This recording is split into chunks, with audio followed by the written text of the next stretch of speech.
Vitor Petrino takes out Anton Turkalj, or beats him by decision anyway. I think it was a unanimous decision, but still, it was a fun fight, fun competitive fight.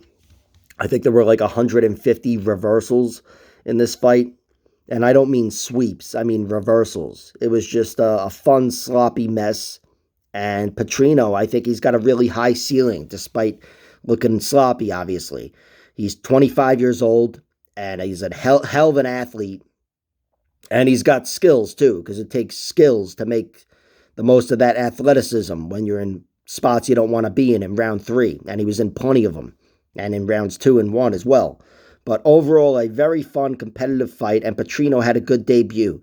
He was up against it. Turkalj had him in compromising positions throughout the fight, and he just kept getting out of it. Even if you could attribute it to his athleticism and whatever, not 150 times. So there's something there with him. And Turkalj, this was, these guys both made a lot of mistakes. But Turkalj, despite being on the losing end of a sloppy fight and having made some mistakes, I like him. I think he's fun, at least. He's got a cool personality, even though I don't understand it.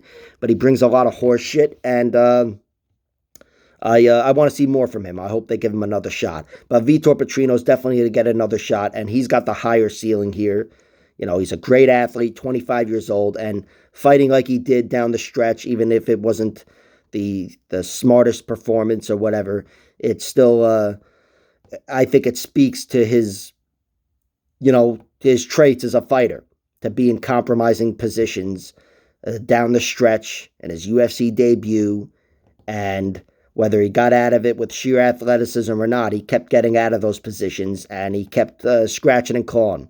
So he showed a lot of good traits as a fighter, and this was a fun one. Like, share, subscribe, all that horse shit. Check out my other videos.